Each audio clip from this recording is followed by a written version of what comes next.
예, 말씀 전하겠습니다. 우리 2부 때도 하나님의 큰 은혜가 있었습니다.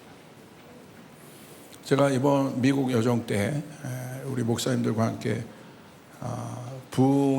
미국의 부흥이 있었던 아주사 스트릿을 갔습니다. 아주사 거리를 갔습니다. 그곳에 갔더니 우리 금요 예배 때 조나단 목사님도 언급하셨는데 그 시므오 목사님, 흑인 목사님을 통해서 그 한 사람을 통해서 미국 전역에 부흥이 일어나는 놀라운 일들이 있었습니다. 여러분, 하나님의 일들은 언제나 준비된 그 한 사람을 통해서 일어납니다. 그래서 오늘 제목은 시험을 통과했다는 확증, 그 후에 주어지는 보증과 약속이라는 제목으로 제가 말씀을 전할 건데, 하나님이 그 한 사람을 이 시험, 그리스도인에게 있어서의 시험은 연단인데 이 시험을 통해서 어떻게 준비시키는지, 우리가 그 이후에 하나님께 부어주는 보증과 약속이 무엇인지에 대해서 보길 원합니다. 창세기 22장 12절 우리 같이 한번 읽겠습니다. 시작. 사자가 이르시되 그 아이에게 내 손을 대지 말라. 그에게 아무 일도 하지 말라. 내가 내 아들 내 독자까지도 내게 아끼지 아니하였으니 내가 이제야 내가 하나님을 경외하는 줄을 아노라. 두 종류의 시험이 있습니다. 하나님의 자녀에게 두 종류의 시험이 있는데, 하나는 하나님으로부터 온 시험이에요. 그리고 또 다른 하나는 사단으로부터 오는 시험입니다. 그러니까 시험이 없는 사람은 없어요. 하나님의 자녀들에게는 두 종류의 영적인 시험들이 있는데, 하나는 하나님으로부터 오는 시험이고 다른 하나는 사탄으로부터 오는 시험입니다. 그런데 여러분, 사탄으로부터 오는 시험의 목적은 아주 분명해요. 어떤 목적이 있냐면 하나님의 자녀의 정체성을 파괴하는 것이고 도둑질하고 빼앗는 일이에요. 그래서 사탄의 시험은 여러분 지면 안 돼요. 반드시 이겨야 되는 거예요. 여러분, 아담에게 사단이 시험을 합니다. 그냥 끝납니까? 그 시험에 진 아담이 아담의 모든 것을 빼앗아 가죠. 그 시험에 들었던 아담의 여러분 결과는 처참합니다. 근데 두 번째 아담인 예수님에게도 사단은 시험을 했어요. 근데 두 번째 아담으로 오신 예수님은 시험을 어떻게 하셨습니까? 이기셨다는 거예요. 승리하셨다는 거예요. 그래서 예수님은 주기도문을 통해서 우리에게 강조하시죠. 어떻게 강조하십니까? 시험에 들지 말라고 강조해요. 악에서 우리를 구원해달라고 기도하라고 강조하십니다. 그것을 위해서 기도하라는 거예요. 중요하다는 거예요, 여러분. 사단의 시험에서 지면 그냥 지는 것으로 끝나는 것이 아니라 모든 것을 빼앗기게 되어 있는 거예요. 저주 아래 묶이게 되어 있는 것입니다. 그렇기 때문에 사단의 시험을 반드시 이겨야 되는 거예요. 베드로전서 5장 8절부터 9절을 보십시오. 사단의 시험이, 사단이 어떤 존재인지 성경은 분명히 우리 가운데 얘기하고 있는데, 우리 같이 한번 읽어봅시다. 시작. 근신하라, 깨어라. 너희 대적 마귀가 우는 사자같이 두루다니며 삼킬 자를 찾나니 너희는 믿음을 굳건하게 하여 그를 대적하라. 이는 세상에 있는 너희 형제들도 동일한 고난을 당하는 줄을 알미라. 여기 나와 있죠? 마귀가 어떻게 있다고 되어 있습니까? 우는 사자와 같이 두루다니며 삼킬 자를 찾는다. 그냥 호시탐탐 우리를 넘어뜨리기 위해서 마귀가 우는 사자처럼 두루다니면서 삼킬 자를 찾고 있다고 얘기하는 거예요. 그것에 대해서 여러분, 베드로전서 5장 9절에는 뭐라고 우리 가운데 권면하고 있습니까? 너희는 믿음을 굳게 하여 그를 대적하라.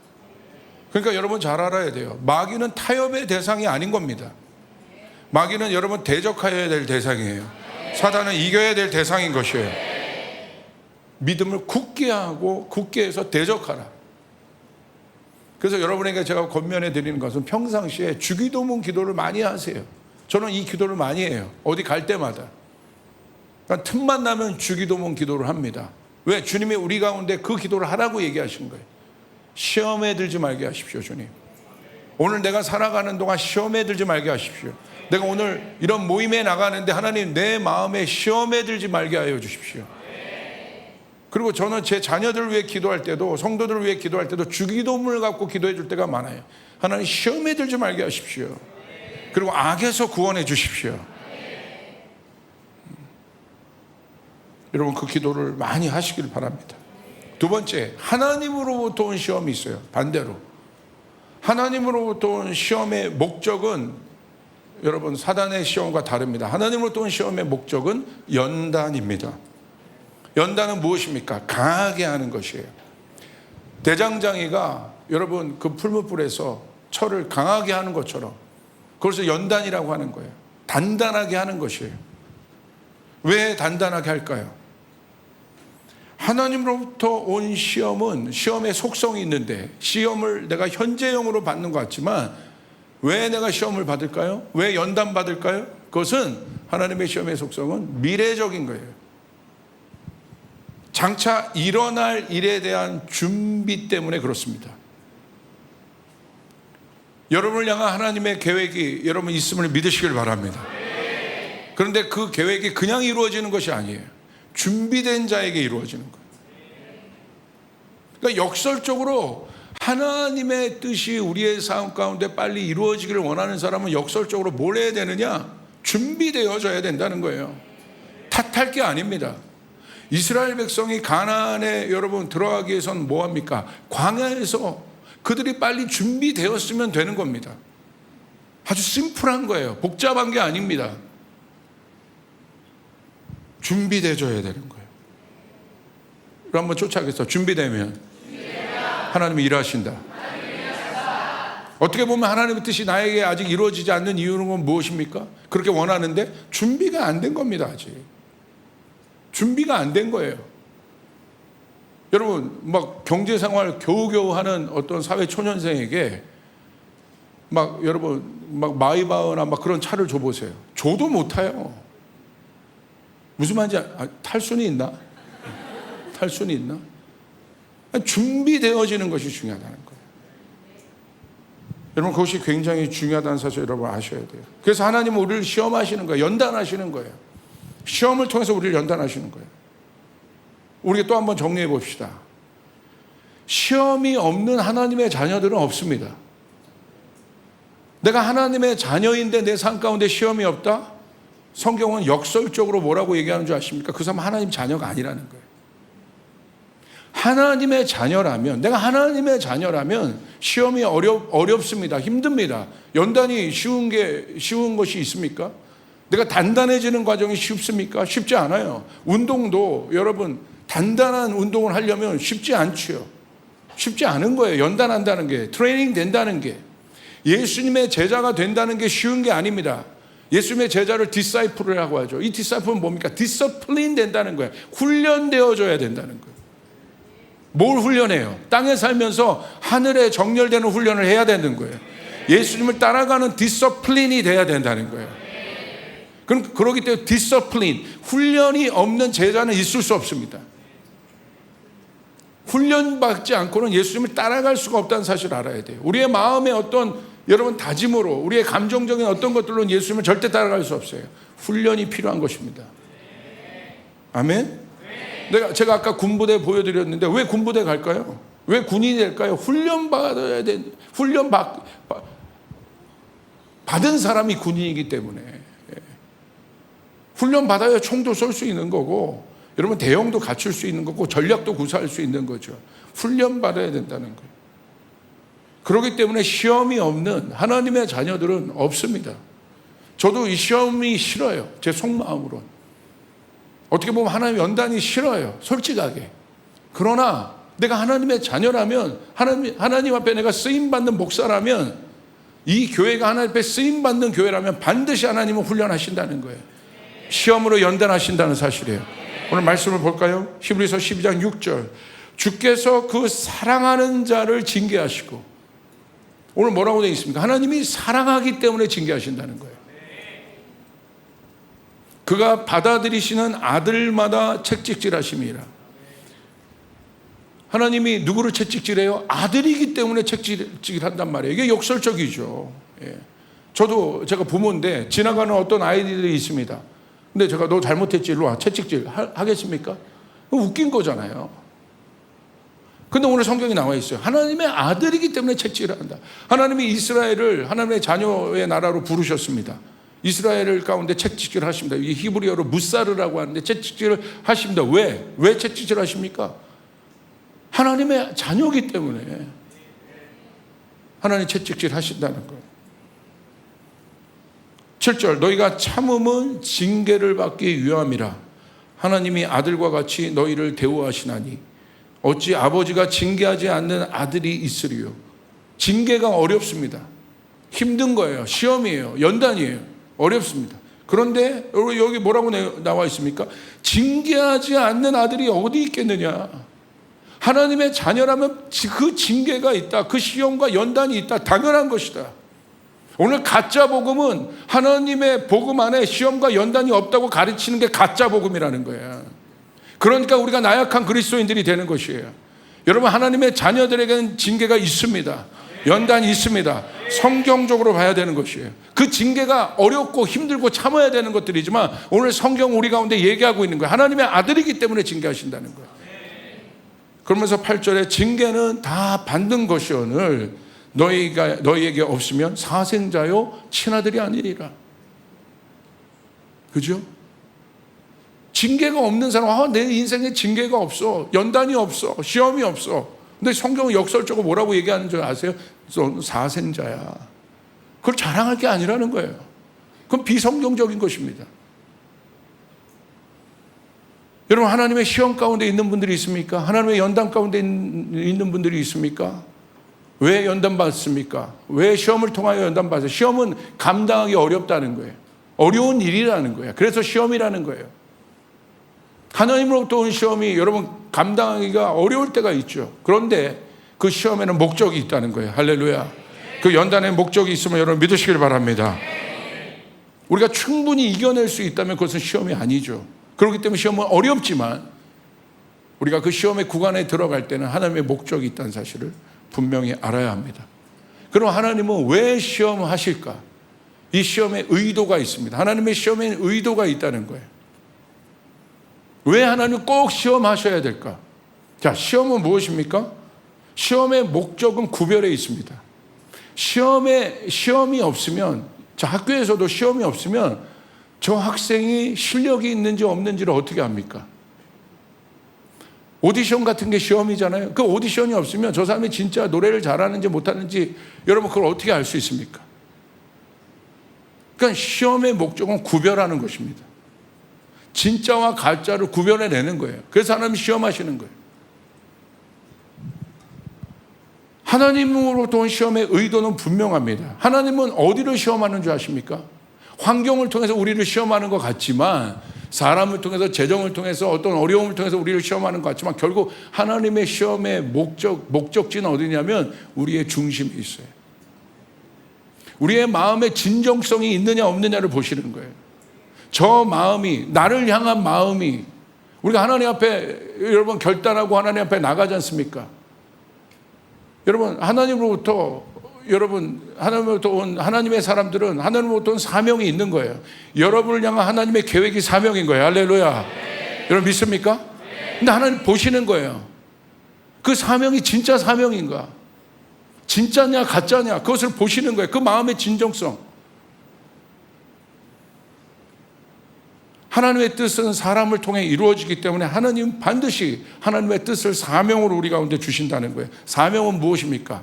반드시 이루어야 할 일입니다. 그렇기 때문에 사랑하는 여러분, 청년 때 여러분에게 가장 필요한 것은 비전과 꿈과 사명이에요. 할렐루야. 하나님의 비전이 비전으로 여러분 휘발성 있게 날아가지 않기 위해서는 그 비전이 사명으로 나에게 주어져야 되는 거예요. 사명은 무엇인가? 반드시 이루어야 될 일이라는 거예요. 그렇기 때문에 쫓아가서 사명을 가진 자는 절대 죽지 않는다. 아멘? 사명이 없기 때문에 죽는 것입니다. 그러나 사명을 가진 자는 깨어 있어요. 절대 죽지 않아요. 여러분 다윗을 보십시오. 다윗에게 있어서의 사명은 무엇입니까? 골리앗입니다. 다윗하면 골리앗이 항상 따라다녀요. 수식어처럼. 골리앗은 어떤 대상이에요? 다윗이 제거해야 될 대상이었어요. 그것이 하나님의 뜻이었어요.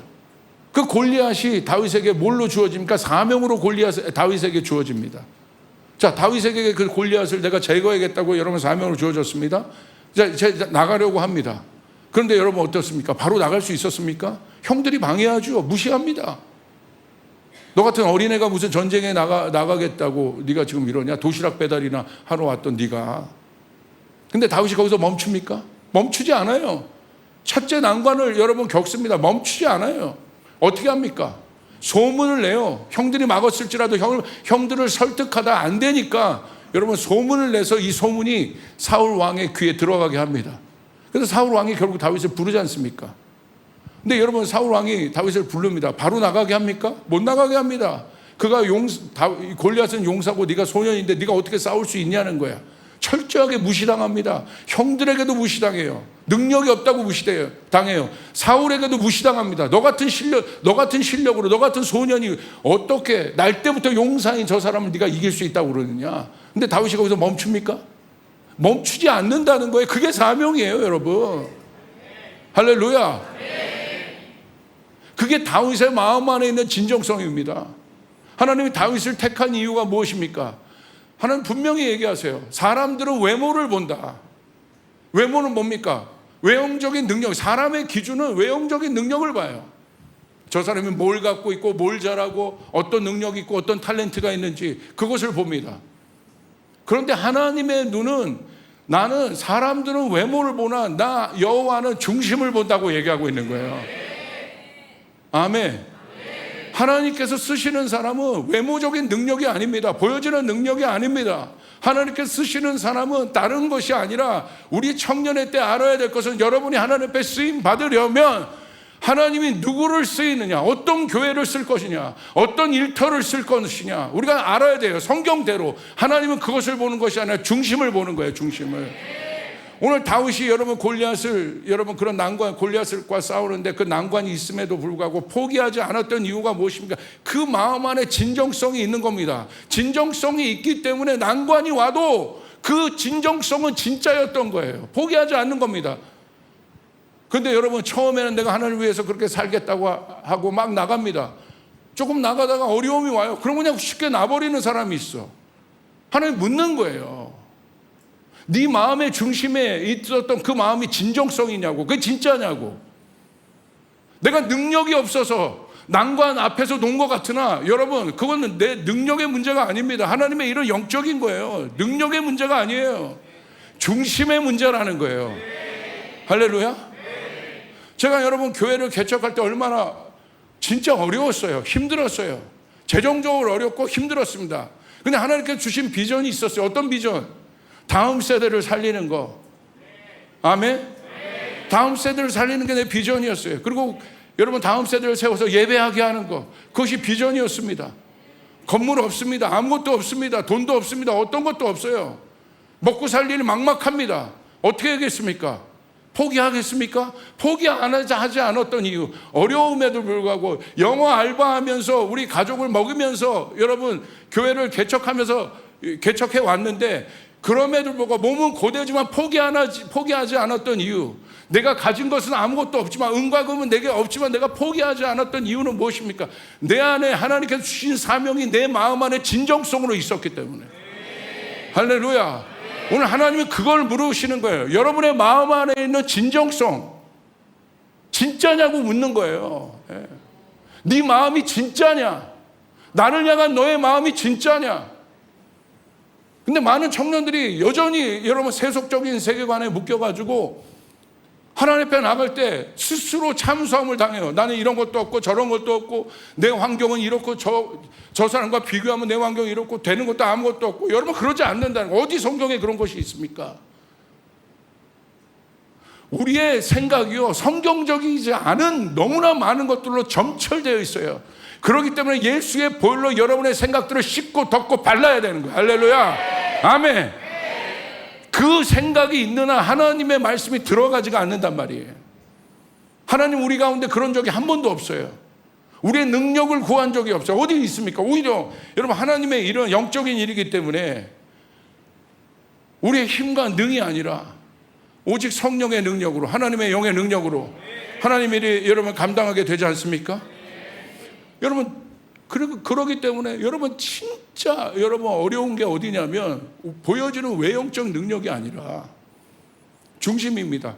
여러분 위라클 알죠? 그 박윈가 그분. 여러분 멀쩡한 사람이었잖아요. 근데 술 먹고 막 그러다가 여러분 그 건물에서 떨어져 가지고 여기 경추가 부러져 가지고 하반신 불구가 됐지 않습니까? 근데 하나님 하반신은 불구가 됐는데 오히려 그 속에서 하나님을 깊이 만나죠. 지금 어떻게 쓰임 받고 있습니까? 보여지는 외형적인 능력은 아무것도 없어요. 할 수 없어요. 장애입니다. 그런데 그 어떤 사람보다도 하나님의 복음을 강력하게 선포하고 있지 않습니까? 중심의 문제라는 거예요. 우리의 마음의 중심의 문제라는 거예요. 자, 이런 속담이 있어요. 10길 물속은 알아도 한 길 사람 속은 모른다. 무슨 말입니까? 진짜 복잡한 게 외형적인 게 아니라 우리 마음속이에요. 마음속에 뭐가 있는지 몰라. 이게 진짜 복잡한 거예요. 이게 진짜 어려운 거예요. 진짜 여러분 무서운 사람이 누군 줄 아세요? 오랜 시간을 지났는데도 그 사람 속을 모르는 사람. 야, 쟤는 내가 몇 년을 살았는데도 제 속에 뭐가 있는지 몰라. 무서운 거 아닙니까 여러분 그거? 여기 있는 리더는 누가 리더예요? 리더의 안에 있는 속이 선명해야 돼. 지금은 선명성의 시대예요. 여러분 지금 보세요. 메시지들이 선명하지 않으면 듣지 않아요. 흐리멍텅하면 듣지 않습니다. 유튜버들도 마찬가지예요. 여러분 뜨는 유튜버들이 왜 뜹니까? 그 메시지가 선명한 유튜버들이 뜨는 거예요. 지금은 그런 시대예요. 저는 여러분 제 안에 있는 속에 안에 있는 비전이 선명하게 보입니까? 안 보입니까? 보이죠? 목사님 건들면 성교, 목사님 다음 세대, 목사님 건들면 예배. 그거 말고 뭐 있어요? 선명하잖아요. 근데 쟤는 3년을 지나고 5년을 지나도 그 속에 뭐가 있는지를 도대체 알 수가 없다면 하나님 앞에 저렇게 같이 10년 가까이 예배를 했는데도 그 속에 그 중심이 뭐 있는지 그 선명성이 드러나지 있지 않다면 그게 뭐냐는 거예요. 하나님 그걸 물으시는 거예요.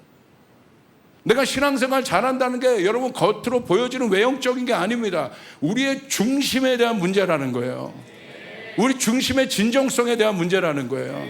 진짜 진짜 변하지 않는 마음을 갖고 있는 사람이냐. 정말 여러분 어려운 사람들이, 일본 사람들 보면 무섭다고 하잖아요. 왜요? 10년, 20년을 지났는데도 그 속을 알 수가 없다는 거예요. 왜? 일본 문화가 그래요. 자기 속을 드러내면, 여러분 예전에 5호 담당제 있었고 옛날에 그런 것들 외부에 침략이 많았기 때문에 그걸 드러내면 그냥 다 죽였기 때문에 비밀이 많은 거예요. 그러니까 속을 알 수 없는 사람들이 무서운 사람들이에요. 여러분, 내가 누구와 또 좋은 여러분 청년 때 연애할 수 있죠. 근데 연애하는데 갈수록 그 속이 선명해야지. 나를 향한 속이 선명해야지. 그래야지 여러분 그게 사랑이고 그 사랑이 깊어지지. 1년을 지나고 2년이 지났는데도 모르겠어. 빨리 끊어버리세요. 무서운 사람. 예. 연애할 때 여러분 상대방의 속마음을 점검해보고 싶잖아요. 저 사람이 진짜 나를 좋아하나? 근데 그 속을 언제 알아요? 시험해보고 싶단 말이에요. 진짜 나를 좋아하나? 왜 그렇습니까? 사랑하니까 시험해보고 싶은 거야. 너무 바쁜데 아주 눈코 뜰 새 없이 바쁜데 그 와중에도 짬을 내서 시간을 내서 전화해주고 메시지해주고 돌봐주는 사람이 있다면 그 속이 선명한 거예요.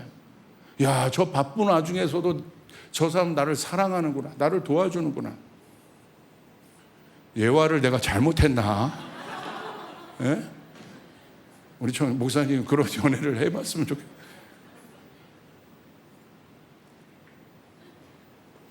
그게 진짜인 거죠. 평상시는 다 좋은 것 같고 다 사랑한다고 얘기하는데 바쁘고 자기 상황 어려운 상황 딱 들어오니까 나 몰라라 해. 그러면 의심이 되는 거야. 저 속에 진짜인가? 날 좋아하는 게 진짜인가? 중심에 대한 문제가 많습니다. 중심에. 그래서 하나님, 나 여호와는 내가 중심을 보겠다는 말이 얼마나 깊은 말인지 알아야 돼요. 할렐루야. 그래서 하나님은 시험하시는 거예요. 시험의 목적은 딱 하나입니다. 진정성을 보는 겁니다. 진짜인지 가짜인지를 보는 것입니다. 다른 의도가 없습니다. 왜 그렇습니까? 하나님 우리를 사랑하시기 때문에. 사랑하면요, 확인이 아니라 확증하고 싶은 거예요. 사랑은 흔들리지 않는 것입니다. 확증되는 것이에요. 내가 하나님은 나의 사랑을 확증하길 원하시는 거예요. 우리를 향한 하나님의 사랑이 확증되었어요. 누구를 통해서? 예수 그리스도를 통해서. 추상적인 것이 아니잖아요. 그 아들을 죽이심으로 우리를 향한 자기의 사랑을 확증하셨느니라. 할렐루야. 아멘. 애매모호하지 않지 않습니까? 우리를 사랑한 하나님의 중심에 대해서 우리가 헷갈리지 않지 않습니까? 왜? 자기 아들을 죽이기까지 우리를 사랑했는데 헷갈립니까? 헷갈리지 않죠. 선명하죠. 분명하죠. 복음은 선명한 것이에요. 복음은 분명한 것입니다. 아멘. 왜 그것이 여러분 필요할까요? 그 진정성은 언제나 권위와 함께 가기 때문에 그렇습니다. 영적인 일 가운데 가장 중요한 것은 여러분 무엇이냐면 권위입니다. 세상은 자기의 힘과 자기의 힘으로 어떤 능력들을 만들어내서 어떤 일을 처리해 가는데 여러분 여기는 한계가 있습니다. 자기 능력이 떨어지면 그 일도 끝나는 거예요. 그러니까 불안한 거예요. 있어도 불안해요. 가져도 불안해요. 능력이 있어도 불안해요. 왜? 떨어질까 봐. 인기의 정점에 있는 여러분 어떤 사람들이 왜 불안해할까요? 정점에 있는데 알거든요. 이 정점이 지속되지 않는다는 것을. 그것이 떨어지면 불안한 거야. 어려운 거야. 힘든 거예요. 그게 사람의 능력의 특징입니다. 그런데 여러분 그러기 때문에 하나님의 이런 영적인 일이기 때문에 하나님의 일을 감당하는 데 있어서 우리 가운데 하나님께서 요구하시는 건 뭐예요? 하나님의 일을 영적인 일이기 때문에 우리가 그걸 빨리 깨달아야 돼. 나의 능과 힘으로 되지 않는다는 거예요. 할렐루야. 오직 위로부터 부어지는 하나님의 능력이 있을 때 이것들이 감당되어지는 것입니다. 위로부터 부어지는 하나님의 능력은 무엇으로 감당되느냐? 권위로 우리 가운데 주어진단 말이에요. 권위는 무엇입니까? 어떤 일을 가능케 하는 힘이에요. 여러분 보세요. 요한복음 1장 12절을 보십시오. 성경에서 말하는 파워는 존재적인 거예요. 우리 같이 한번 읽어봅시다. 시작. 영접하는 자 곧 그 이름을 믿는 자들에게는 하나님의 자녀가 되는 권세를 주셨으니. 자, 하나님의 자녀가 됨으로 말미암아 뭐가 따라옵니까? 내가 만든 것이 아니죠. 내가 하나님의 자녀라는 정체성을 가졌을 때 권세가 뭐예요? 헬라어로 보시면 엑수시아라고 합니다. 이 엑수시아는 권위를 얘기하는 거예요. 어떤 권위냐? 합법적인 권위, 권한, 위임된 통치권을 얘기합니다. 그러니까 여러분 어떤 일을 액세스할 수 있는 능력을 얘기하는 거예요. 예를 들어서 미 대사관이 있습니다. 누가 그 미 대사관에 들어갈 수 있습니까? 미 대사관에 들어갈 수 있는 합법적인 어떤 것들이 증명돼야 돼. 그래야 들어갈 수 있는 겁니다. 그래야 문을 열어줘. 우리 청년부의 한 자매가 넷플릭스에 달아요. 넷플릭스에 다는데 어저께 그 BTS 집회가 아니라 이제 직업 용어가 하나. BTS 콘서트를 했죠. 광화문에서. 이 자매가 이 넷플릭스에서 오랫동안 이것을 준비했어요. 사실 극비리에 저한테는 이제 기도 제목을 같이 나누면서 준비했던 건데 얼마나 기도를 많이 했는지 몰라요. 그러면서 어저께 광화문에 가서 여러분 정말 그 사방을 다 통제했지 않습니까? 아침에 가가지고 그 무대 세팅된 것을 들어가서 거기서 사진을 찍어서 저한테 보내줘서 목사님 기도해달라고. 근데 여러분 거기에 아무나 들어갈 수 없습니다. 그 권위를 그게 권위라는 거예요. 부여받은 힘이라는 거예요. 내가 만든 힘이 아니라 그리스도인에게서 주어지는 힘은 세상의 힘과 다릅니다. 내가 만든 어떤 것이 아니라 위로부터 부여받은 것이에요. 할렐루야. 아멘. 들어갈 수 있는 거죠. 여러분 청와대에 누가 들어갈 수 있겠습니까? 그 청와대에 들어갈 수 있는 합법적인 선출된 권위, 그게 대통령 아니겠어요? 그 사람이 들어갈 수 있죠. 그게 권위인 거야. 당신은 들어올 수 있습니다. 문을 열어주지요. 그게 권위인 거예요. 부여받은 권위. 그게 파워죠. 문을 열 수 있는 파워. 대통령이 되면 여러분 군 통솔권이 있습니다. 군이라는 어마어마한 파워를 쓸 수 있는 권위가 있죠. 왜? 대통령이기 때문에. 그게 합법적인 권위라는 거예요. 그래서 오늘 요한복음 1장 12절에 영접하는 자, 곧 그 이름을 믿는 자들에게는 하나님의 자녀가 되는 권세를 주셨으니, 할렐루야. 내가 만든 것이 아니죠. 주셨다고 돼 있잖아요. 그럼 뭐 해야 돼요? 받아야 되는 것이에요. 내 힘으로 만들어지는 것이 아니란 말입니다. 믿으시면 아멘 하시길 바랍니다. 아멘. 그러면 여러분 청와대에 들어가려면 그 권위 있는 사람 옆에 있으면 들어가게 되는 거예요. 이 사람 못 들어갑니다. 아니야, 들어갈 수 있어. 그게 권위라는 거예요. 그래서 여러분 정말 여러분 왜 엘리사가 엘리야를 따라갔겠습니까? 엘리야에게 권위가 있으니까. 엘리사가 한 일은 딴 일이 없습니다. 그냥 엘리야를 철저히 따라간 거예요. 그 권위자를 따라간 거예요. 그 권위자를 따라갔더니 그 권위가 이양되지 않습니까? 야, 이 어마어마한 원리를 우리 청년들이 알까? 이거를 적용하자면 이거 사실은 쉽지 않아요. 머리로는 알 수 있는 것 같죠. 여러분 보세요. 제자들 누가 제자입니까? 능력이 있어서 뭐 병을 고치고 귀신을 쫓아내는 게 제자가 아니에요. 성경에서 말하는 예수님의 제자에 대한 콜링은 딱 하나입니다. 누구든지 나를 따라오려거든. 나를 따라오는 자들이 제자라는 거예요. 네 그물을 버려두고 나를 따라와라. 할렐루야. 그 사람이 제자인 겁니다. 제자들은 권위자인 예수님을 따라갔을 뿐인데 결국 뭘 받습니까? 예수님으로부터 능력을 받습니다. 여러분 여호수아가 모세를 따라갔을 뿐이에요. 근데 모세가 권위가 있었어요. 근데 그 권위를 따라갔을 뿐인데 뭘 받습니까? 능력을 받습니다. 이게 비밀이에요. 딴 게 아닙니다. 여러분이 예수님의 제자가 돼서 딴 게 아닙니다. 여러분 신앙생활 한다고 뭐 거치장한 게 아니야. 예수님을 열심히 따라가는 거예요. 성령님을 열심히 따라가는 거예요. 이해가 되지 않아도 열심히 따라가 보는 거예요. 그러면 그분으로부터는 권위를 받게 된다는 거예요. 어느 순간 권위를 받게 된다는 거예요. 이런 말을 하기가 뭐하지만 하나님의 축복이라고 생각해요. 처음에 저희 교회처럼 예배하는 교회가 없었습니다. 이렇게 막 껌껌하게 예배하고 시끄럽게 막 이렇게 막 불 끄고 예배하고 이렇게 얘기하면 그 당시에는 막 벌써 2008년이니까 그 당시 그렇게 예배하면 다 이단이라고 그랬어요. 이게 뭐 나이트클럽이야 뭐야. 그런데 저는요 생각을 한 거야. 앞서서 생각을 한 거야. 외국에 보니까 이미 앞서가는 교회들은 이미 그렇게 하고 있더라고. 제가 특이한 게 아니었어요. 그냥 조금 앞서갔을 뿐이야. 근데 여러분 지금 보십시오. 그렇게 가다 보니까 그것이 또 성령님의 뜻이었어요. 왜? 다음 세대들을 제가 어세스하기 위해서는 그 옷을 입어야 되니까. 지금이야 제가 막 양복 입고 이렇게 설교하죠. 지금은 많이 제가 변질된 거예요.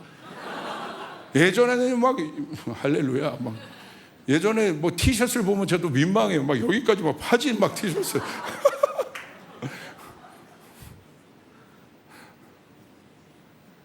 근데 여하튼 뭔지 모르겠지만 하나님께서 그렇게 말씀하셨기 때문에 따라갔는데 여러분 그렇게 가다 보니까 어떻게 했습니까? 가장 먼저 가게 돼 있어요. 할렐루야. 네. 여러분 그게 중요하다는 거예요. 그게 엑소시예요. 그렇기 때문에 하나님 우리의 중심을 보는 거예요. 딴 걸 보는 게 아니라. 청년들이 여러분 우리가 하나님 앞에 능력을 보여주면 어떤 능력을 얼마만큼 보여주겠습니까? 우리가 지혜가 있으면 얼마만큼 믿겠습니까? 청년의 때 하나님이 여러분에게 보시는 건 딱 하나입니다. 딴 거 아니에요. 여러분의 스펙도 아니고 여러분의 배경도 아니고 청년의 때 여러분에게 그 비전이 있긴 있지만 아직은 온전히 선명하지 않는 여러분에게 청년의 때 여러분에게 하나님이 물으시는 건 딱 하나예요. 여러분 마음 안에 있는 진정성이에요. 할렐루야. 중심입니다. 이 중심이 10년 후에 여러분의 모습을 만드는 거예요. 이 중심이 그리고 이 10년 후에 여러분의 모습을 만드는 거예요. 딴 걸 묻지 않으시는 거예요. 우리의 중심을 하나님께서 물어보시는 거예요. 여러분 잘 보십시오. 마태복음 10장 29절. 참새 2마리가 한 아사리온에 팔리지 않았느냐. 그러나 너희 아버지께서 허락하지 아니하시면 그 하나도 땅에 떨어지지 아니하리라. 저는 이 말씀을 굉장히 좋아해요. 여러분 공중에 참새 한 마리도 하찮은 참새도 하나님의 허락이 있어야 떨어진다는 거예요. 우리가 생각할 때는 그냥 막 떨어지는 것 같죠. 오늘 성경은 뭐라고 얘기하고 있는 거예요? 참새 한 마리도 하나님의 주권적인 허락이 없으면 떨어질 수 없다. 그러면서 이 뒤에 구절은 뭐예요? 하물며 너희일까 보냐. 참새보다 우리들이 소중한데 하물며 이 참새도 하나님의 완벽한 주권 아래서 하나님이 허락하지 않으면 참새 한 마리도 떨어지지 않는데, 여러분 우리가 참새와 비교할 수 없는 존재인데 우리를 향한 하나님의 뜻은 어떻겠냐 이 말입니다. 할렐루야. 여러분 믿습니까? 여러분 선포하겠습니다. 나를 향한 하나님의 계획은 완전하다, 선명하다. 믿으시면 아멘 하시길 바랍니다. 여러분 믿습니까? 그래서 하나님은 우리의 중심을 확인하기를 원하시는 거예요. 너무나 하나님의 뜻이 선명하기 때문에. 하나님의 뜻이 하늘에서 선명합니다. 그러면 이 땅에서도 그 선명한 사람을 찾는 거예요. 그게 사랑이에요. 누가 결혼할 수 있어요? 내 마음이 선명해. 저 사람을 향한. 홍석이를 향한 지훈이의 마음이 선명해. 지훈이를 향한 홍석이의 마음이 선명해. 그것이 확인되는 순간 결혼하는 거예요. 불안하고 선명하지 않은데 결혼할 수 있겠습니까? 그건 사랑이 아닙니다. 왜 하나님 우리의 마음을 그렇게 확인하고 싶을까? 결국은 하나님 우리와 하나 되기 위해서. 결혼하는 건 하나 되는 거란 말입니다. 하나 되는 거. 하늘과 땅이 하나 되는 일. 하나님의 계심을 믿으시는, 보이지 않는 그 하나님의 계심을 믿으시는 사람 아멘. 여러분 진짜 믿어요?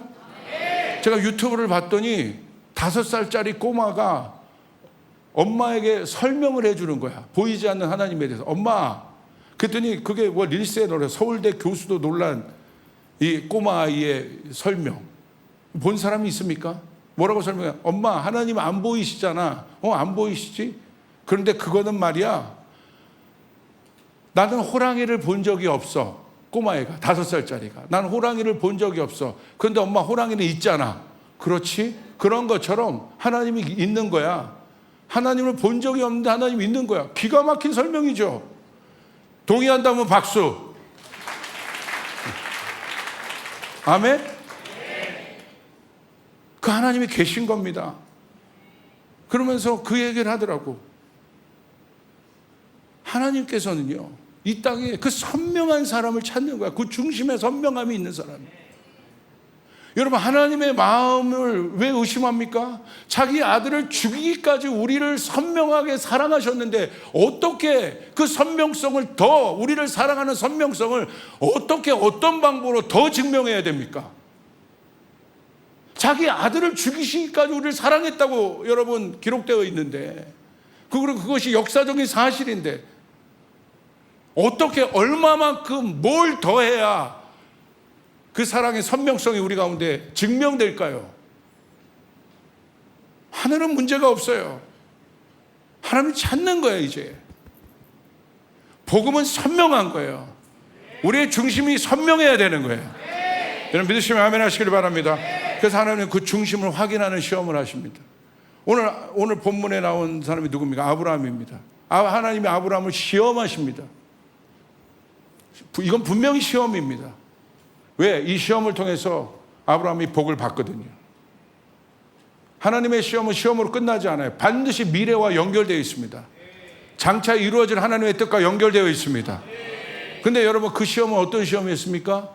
아브라함에게 100세에 여러분 아들을 줘요. 그게 이삭입니다. 얼마나 애지중지하고 소중한 아들이에요. 얼마나 이쁜, 여러분 그냥 눈에 뭐 넣어도 아프지 않는 아들이겠죠. 이번에 미국에 갔는데 우리 조그만 마트에 갈 시간이 있었어요. 근데 제가 이번에 고성준 목사님이랑 같이 가요. 고성준 목사님 진짜 쌉티, 그냥 티야, 티 그냥. 어쩔 때 보면 감정이 없는 사람이에요. 요즘에 좀 생긴 거예요. 그냥 슈퍼 제이입니다. 모든 걸 계획 탁탁탁탁 티. 근데 이번에 갔는데 선물을 사시는 거야. 목사님 뭘 사셨어요? 목사님이 선물 사는 건 항상 보면 가방이야. 여행에 관계돼. 사역에 관계된 모든 거야. 근데 이번에 옷을 사시는 거야. 무슨 옷을 사셨어요? 봤더니 요만한 아기 옷을. 우리 형제 목사님 중에 첫 번째 할아버지가 되었습니다. 그냥 손녀 옷을 사가지고 막 기뻐가지고 막 조 목사 진짜 이쁘지 않아? 근데 그걸 보는데 저도 너무너무 이게 그 기분이 뭐 이거는 조 목사 이거 비교할 수가 없어. 이거는 아들 뭐 자식 보는 거가 아니라 손자는 이거 비교할 수가 없어. 어마어마한 거야 이거 그렇게 막 이렇게 좋아하시더라고. 고 목사님이 그 정도인데 여러분 저는 손자 손녀가 나면 어떻게 하는 줄 아세요? 저는 업고 설교할 거야. 업고 너무 좋아서 업고 설교할 거야. 업고 때려 놓을 수가 없어. 업고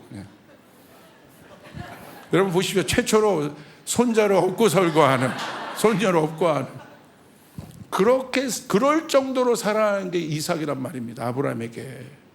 그런데 하나님의 여러분 시험은 뭐예요? 그거 달라는 거예요. 이해가 됩니까?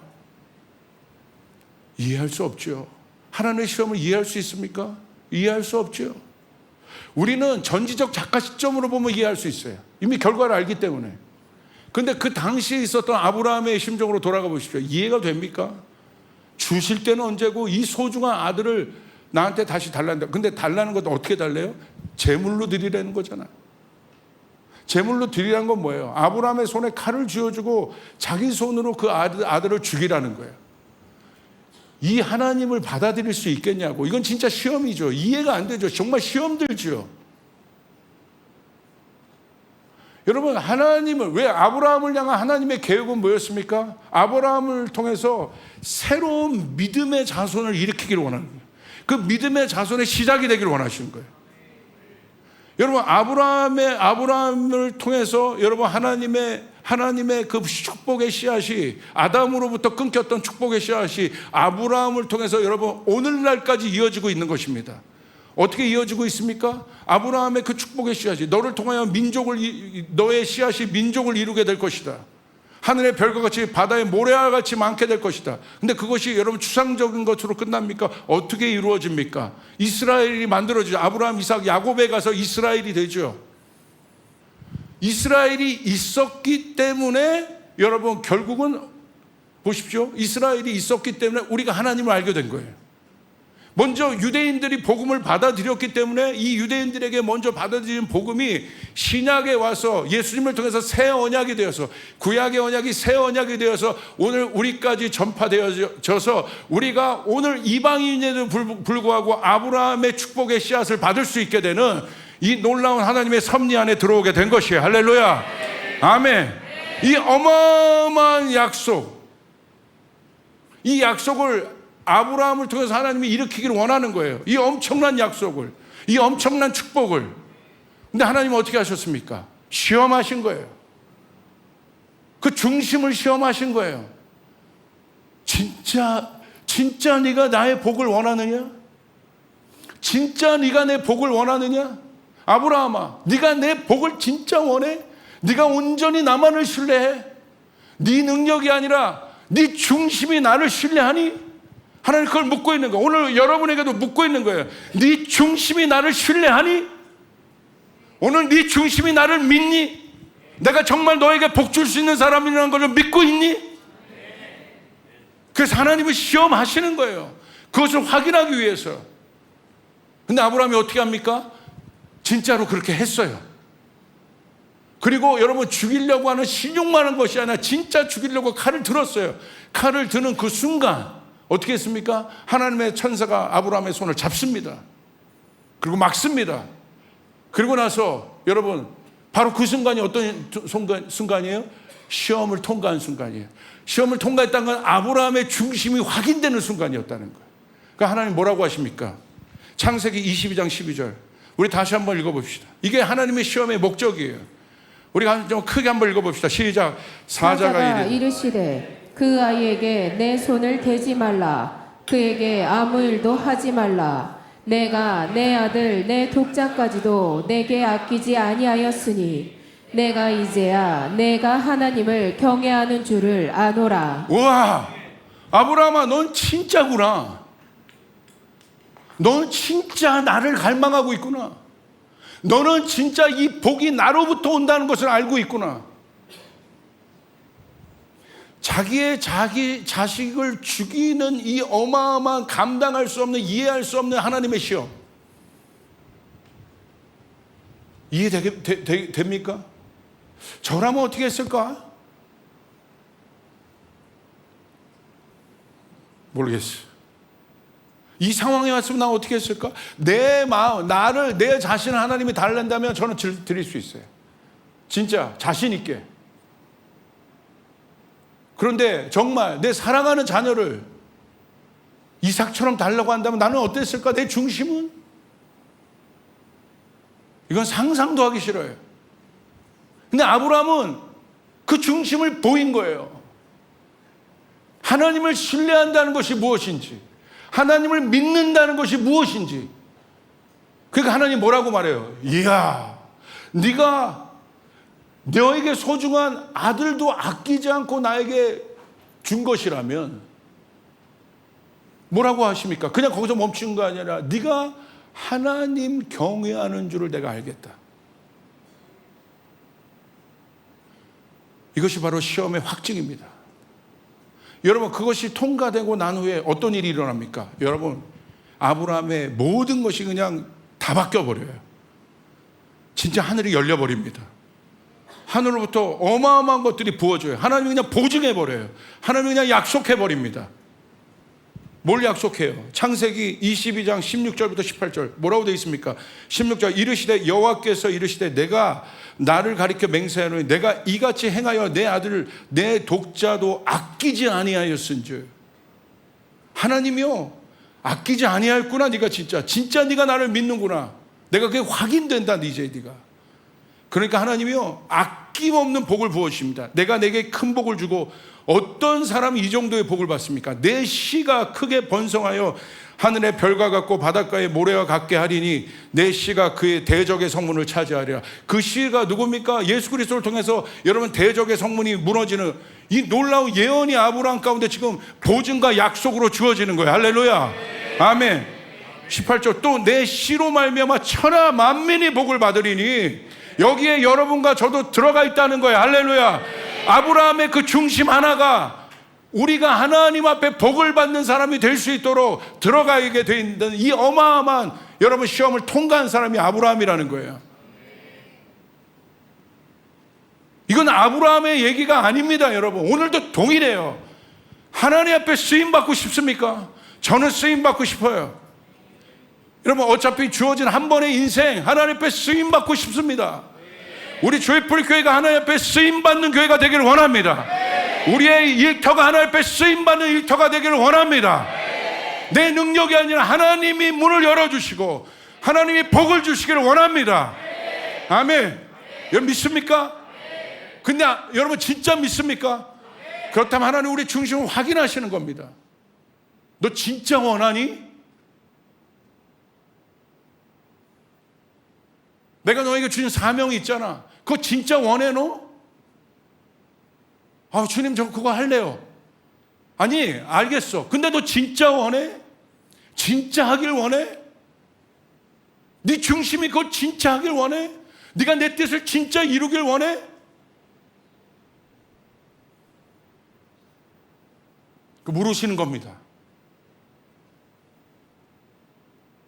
여러분 유대인 보세요. 망했죠? 2000년 동안 나라가 없습니다. 아브라함의 언약이 끝난 줄 알았을 거예요. 사람들 죽었잖아. 유대인 나라가 없잖아. 근데 여러분 놀랍죠? 2000년 동안 나라가 없었어요. 하나님의 언약이 끊긴 줄 알았어요. 근데 어떻게 됐습니까? 1948년에 이스라엘이라는 나라가 갑자기 생겨버려요. 끝난 게 아니죠. 여러분 48년 이전에 신학자들이 이스라엘이 생겼을 것을 알았다면 그런 신학을 만들지 않았을 거예요. 그런 대체 신학을 만들지 않았을 거예요. 진짜 있어졌네? 이스라엘이라는 나라가 없으니까 다 대체적으로 만든 거야. 근데 오늘 이스라엘이라는 나라가 있지 않습니까? 그것도 강대국이 있지 않습니까? 하나님의 언약을 보세요. 하나님의 언약의 성격을 보시라는 거예요. 우리가 하나님 앞에 그 중심을 통과했을 때 우리가 여러분 하나님 앞에 이거는 내가 어떤 행위적인 어떤 마음을 드는 것이 아니라 내 마음이 하나님을 사랑한다는 건 바로 그거예요. 내 마음의 중심을 확인하는 거예요. 아가서에 보면 신부가 여러분 고백하잖아요. 그 어마어마한 신랑의 사랑을 만나고 신랑이 신부의 마음에 사랑의 인을 쳐주지 않습니까? 많은 물이 와도 꺼지지 않는 그 사랑. 할렐루야. 그 사랑으로 나를 인을 쳐주십시오. 변하지 않는 인을 쳐주십시오. 그 사람이 신부라는 거예요. 그 사람이 진짜라는 거예요.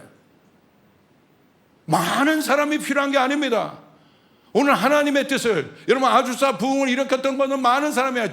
그 시므와 흑인 하나님을 사랑했던 그 한 사람, 장대현 교회 길선주 목사 그 한 사람, 에반 로버츠 웰즈 부흥의 그 한 사람. 오늘 하나님이요 우리 가운데 능력을 구합니까? 너에게 능력을 구합니까? 우리에게 어떤 걸 구합니까? 오늘 하나님 우리 청년 가운데 구하는 건 하나입니다. 하나는 내 중심, 변하지 않는 진정성. 할렐루야. 이 진정성이 있게 하여 주시옵소서. 아멘. 여러분 믿습니까? 아멘. 이번에 제가 LA 은혜하니 교회 다녀왔어요. 제 개인적으로는 롤모델의 교회예요. 왜? 저희 교회도 성교의 비전을 갖고 있는데 이 교회는 정말 500명의 선교사를 파송해달라고 우리가 비전을 갖고 있는데 여기는 벌써 300여 명의 선교사를 파송하고 이미 거기 안에 있는 여러분 성도들, 장로님들, 여러분 조나단 목사님도 간증을 했는데요. 어마어마한 간증을 합니다. 그 초대에 있었던 김광신 목사님이 파운더인데 이분 성교에 미친 분이에요. 그 성교에 미친 분이 수많은 미국에 있는 영향력 있는 제자들을 일으켜서 그들이 하나님 나라의 성교를 하면서 이게 추상적인 것이 아닙니다. 쏟아낸 것들이 어마어마합니다. 이 교회가 1년에 성교로 쓰는 예산이요 800만 불이에요. 800만 불이 얼마입니까? 120억이에요. 우리 청년들은 놀라지도 않아. 할렐루야. 쉽습니까? 한 교회가 매년 800만 불을 성교로 씁니다. 이거는요 그 중심의 선명성이 없으면 절대 할 수 없습니다. 처음에 이거 그냥 된 게 아니에요. 그 파운더에 있었던 김광신 목사님이란 분이 성교계의 전설 같은 분이 있어요. 그 분이 성교에 미친 분이에요. 그래서 막 선교사들을 일으켰어요. 근데 이대 목사님, 지금 담임 목사님 한기호 목사님이 이대 목사님이 되었습니다. 이 이대 목사님이 되어서 이제 그 성교의 유업을 받아가서 여러분 그 일들을 땅끝까지 복음을 전하는 일들을 선교사를 보내면서 그 일들을 하는데 쉽지 않은 수많은 여정의 일들을 고백하시더라고요. 그러면서 뭘 얘기하냐면 은혜 하나님 교회가 지금 미국 LA의 플러턴 지역에서 가장 큰 교회 중에 하나입니다. 가장 큰 교회. 건물도 엄청나요. 근데 그 건물을 이제 건축을 하는데 서프라임 모기지 사태가 온 거야. 금융 위기 사태가 딱 온 겁니다. 그러니까 여러분 건축을 할 수 있겠습니까? 돈 10,000원이 아쉽지요. 근데 이 교회는 선교하기로 목숨 건 교회야. 그러니까 선교사님에게 나갈 재정들이나 후원이나 이런 것들을 나가지 않으면 선교사님들 어려워지는 겁니다. 그러니까 여러분 그거는 그냥 묶어놔요. 이거 그냥 건들지 않을 돈으로 그냥 묶어놓는 거예요. 그런데 어려운 사태, 서프라임 모기지 사태가 딱 오니까 그 금융 사태가 오니까 이 돈을 보고 이 선교 재정으로 축적된 선교를 보고 목사님이 그런 얘기를 하시더라고요. 꼭 선악과 같더래. 보암직도 하고 먹음직도 하고. 이거 그냥 쓰고 싶더라는 거예요. 쓰고 싶더라는. 근데 여러분 건들지 않은 거예요. 어려움에도 불구하고 건들지 않은 거예요. 왜? 그게 중심성이에요. 이게 진짜 선교를 사명으로 받은 사람이에요. 타협하지 않는 겁니다. 그런 상황에서 그 원로 목사님이 갑자기 이 한경호 목사님을 부르시더래요. 부르더니 목사님이 나를 이제 재정으로 좀 서포트 해 주시려고 하나? 항상 나가서 비전으로 일을 저지르시는 분인데 나를 이제 좀 도와주시려고 하나? 근데 그게 아니라 내가 서울에다가 앞으로 이 북방 선교도 그렇고 서울에다가 우리 선교센터 미션 트레이닝 센터를 지어야 되니까 10억을 가져오라고. 이 이대 담임 목사님, 영적 아들이었던 한경 목사님이요 시험 들만 하죠. 너무 마음이 어렵더라. 만 원, 2만 원 보태준 것이 아니라 오히려 10억을 달라고 하니. 근데 어떻게 하는 줄 아세요? 이게 사명으로 온 겁니다, 진짜로. 그랬더니 그렇게 하시죠. 그래서 저기 연천 가면 선교센터가 잘 지어져 있습니다, 진짜로. 거기에 수많은 선교사들이 훈련을 받고 있어요. 매달 그 어려운 상황인데도 1억씩 10개월을 그 10억을 낸 거예요. 근데 여러분, 그러고 나니까 하나님이 그러시더라는 거예요. 이한경 목사님한테. 너 진짜 선교하는구나. 너 진짜 선교하는구나. 오늘 아브라함의 확증처럼 그 음성이 들리더라는 거예요. 너 진짜 선교하는구나. 그리고 나서 어떤 일이 있었냐면 정확하게 그 순간, 오늘도 아브라함이 그 확인을 받은 순간 어떤 일이 일어납니까? 아까 여러분 말씀 읽었지 않습니까? 하늘이 열려버려요. 오늘 그 교회 가운데 하늘이 열려버려요. 할렐루야. 하나님이 부어주기 시작하는데요. 재정을 부어주기 시작하는데요. 오늘 미국이 그 어려운 상황임에도 불구하고 은혜하는 교회가 얼마나 복을 받았는지 몰라요. 근데 제 안에 거룩한 영적인 여러분 갈망이 올라오더라고요. 하나님, 우리 교회도 이렇게 쓰임받게 도와주시옵소서. 할렐루야. 우리 교인들이 그렇게 쓰임받게 도와주시옵소서. 우리 청년들이 그렇게 쓰임받게 도와주시옵소서. 그 어렸을 때부터 훈련받은 사람들입니다. 그 사람들이 10년, 20년 지나서 각계 영역에 어떤 분은 장로로, 어떤 분은 어떤 사람이 어떤 역할로 다 담당하는 그 사람, 머리가 희끗희끗 돼서도 그들 안에 있는 변질되지 않는 하나의 마음 무엇인지 아십니까? 땅끝까지 복음을 전하는 일이에요. 하나님 물으신다는 거예요. 딴 걸 물지 않고. 그래서 하나님 우리를 시험하시는 거예요. 저에게는 있어서 눈만 감으면 저는 요즘에 생각하고 있는 나라가 일본입니다. 이상하게 일본은 저에게 어려운 나라였어요. 힘든 나라였어요. 특별히 한국 사람에게는 더 그러죠. 저는 개인적인 가정사도 있기 때문에 더 어려운 나라였어요. 근데 어느 날 여러분의 간증에서 아는 것처럼 그 일본 땅을 품게 하셨어요. 일본 땅을 품고 그 땅에 수많은 하나님의로부터 음성을 들었습니다. 이 땅에 교회가 없는데 너가 교회를 져주겠냐. 그 한 음성에 교토에서 들었던 한 음성 앞에 제가 완전히 무너져서 하나님 그렇게 하겠습니다. 그 다음부터 일본 선교를 향해서 박차를 가하고 더 매진하는데 저희 삶 가운데 일어난 건 여러분 뭐가 일어난 줄 아세요? 지금 제가 해석할 수 있습니다. 여러분, 제가 아킬레스건이 끊어졌잖아요. 아킬레스건이 끊어진 건 정확하게 나단 목사가 알아요. 나단 목사는 가서 어떤 일본 집에 가서 우상 숭배하던 집에 있는 모든 그 우상들을 부시고 난 정확하게 3주 이후에 아킬레스건이 끊어진 거예요. 제 디스크가 나간 것도 일본의 어떤 것 때문에 제가 뭘 하다가 보니까 이 디스크가 나가가지고 바로 수술한 거예요. 갑상선암도 마찬가지입니다. 제가 시점이 정확해요. 저희가 또 우리 목사님들이랑 또 오이타 순복음교회랑 또 일본 신사에 가서 하나님 마음을 주어 또 기도하고 하는 그 순간에 저희 장모님이 여러분 넘어지셔서 어깨가 탈골되고 골절이 됐어요. 일본 선교를 다짐하는 그 순간에 저희 장인어른 돌아가시고 여러분 정말 저희 와이프의 오빠 그 2, 3년이 여러분 휘몰아치는 폭풍들이 있었어요. 지금에야 제가 말할 수 있는 거예요. 그리고 제가 이걸 조사해 봤습니다. 조사해 봤더니 일본 선교에 관계됐던 사람들은 다 육신적으로 이 어택들이 있었더라고요. 근데 이것들 제가 생각한 제 안에 두려움이 있는 겁니다. 어려움이 있는 거예요. 제가 3번 연속 그런 일이 있다 보니까 또 막 그런 일이 있다 보니까 야, 이거 일본 선교 좀 하다가 큰일 나겠는데 내 안에 두려움이 진짜 있었습니다. 근데 여러분, 그럼에도 불구하고 그 땅에 가면 눈물이 나는 거예요. 죽어가는 한 영혼을 향해서 눈물이 나는, 이들에게 복음을 전하지 않으면 누가 복음을 전하냐. 하나님이 눈물로 호소했던 그 마음이 제 가운데 막 점여드는 겁니다.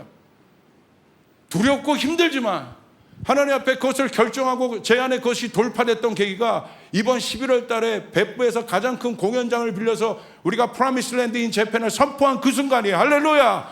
아멘. 이 땅에 있는 수많은 한국에 있는 청년들이, 우리 조이풀 청년들이 가서 예배할 겁니다. 더비에 있는 청년들이 가서 예배할 겁니다. 아멘. 여러분 보십시오. 하나님께서 얼마나 큰 영광을 부어주실지. 그럼에도 불구하고 그것을 결정하는 그 순간에 저도 그 하나님의 확신이 있었어요. 네가 진짜 이 땅 사랑하는구나. 너 진짜 이 땅 사랑하는구나. 여러분, 그 사람에게 하나님께서 하늘의 문을 열어주신단 말입니다. 권위를 부어주신단 말입니다. 사랑하는 청년 여러분, 오늘 제가 여러분에게 호소합니다. 여러분의 마음의 중심을 하나님 앞에 드릴 수 있어야 돼요. 하나님, 외형적인 어떤 능력이 아니라 내 중심, 하나님을 사랑하는 내 중심을 기억해 주십시오. 하나님이 나를 사랑하신 것처럼 예수 그리스도를 보내어 예수님이 고난의 십자가를 지심으로 당신의 사랑을 확증하셨지 않습니까? 우리가 이 고난주간을 지나고 있지 않습니까? 이 사순절을 지나고 있지 않습니까? 그 중심, 우리를 사랑한 예수님의 중심, 결국 사랑에 대한 이야기입니다. 하나님, 내가 하나님을 사랑하는 것이 사명으로 나에게 주어지는 것이에요. 하나님, 내 마음이 변질되지 않게 도와주십시오. 이 일을 감당하게 도와주십시오. 할렐루야. 그렇게 될 때 하나님은 그 사람을 보시는 거예요. 확증하시는 거예요. 그 순간이 시험이 끝나는 순간이에요. 시험이 통과되는 순간이에요. 아멘. 할렐루야. 이 시험의 구간 안에 들어가신 분들이 있습니까? 그러면 여러분 반드시 그 음성을 들을 날이 있을 것이에요. 잘했다. 네가 진짜 나 사랑하는구나. 네가 진짜 나를 사랑하는구나. 아멘. 그래서 그 사람은 기도하는 겁니다. 그래서 그 사람 하나님을 붙잡는 것입니다. 오늘 그 사람에게 놀라운 일이 있습니다. 여러분, 모세를 보십시오. 모세는 리더십의 복을 받았잖아요. 근데 여러분, 모세의 리더십의 복이 어디에서 증명됩니까? 이스라엘 백성이 여러분 우상 숭배를 하잖아요. 근데 모세가 어떻게 합니까? 겉으로는 막 실망하고 분노하고 어려웠지만 하나님 앞에 그 문제를, 우상 숭배했던 백성들의 문제를 하나님 앞에 갖고 가면서 중보하죠. 그러면서 뭐라고 얘기합니까? 하나님, 나를 생명책에 지워서라도 이들을 살려달라고 얘기하죠. 하나님 보는 거예요. 너 진짜 지도자구나. 너 진짜 리더구나. 지도자는 뭡니까? 자기의 생명을 여러분 희생해서 여러분 백성들을 구하는 게 지도자예요. 할렐루야. 너 진짜 지도자구나. 하나님 그걸 확인하시는 순간 모세에게 리더십을 주시는 거예요.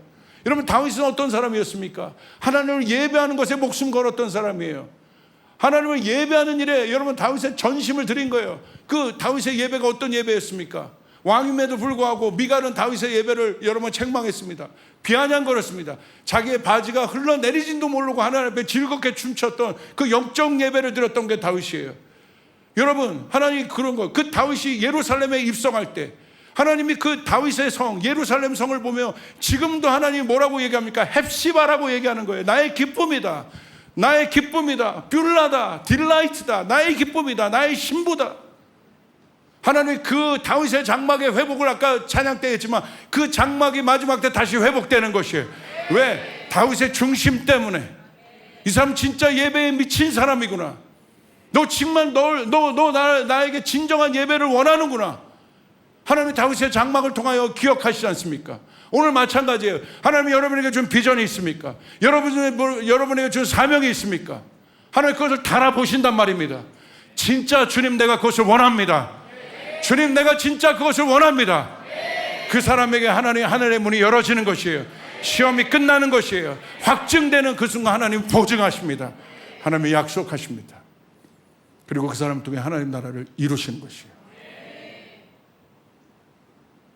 그럴 수 있는, 정말 그 앞에 설 수 있는 그 하나님의 이해되지 않는 그 구간을 통과하고 하나님 앞에 인정받는 여러분 되시길 주님으로 축복합니다. 여러분 다 같이 일어나겠습니다.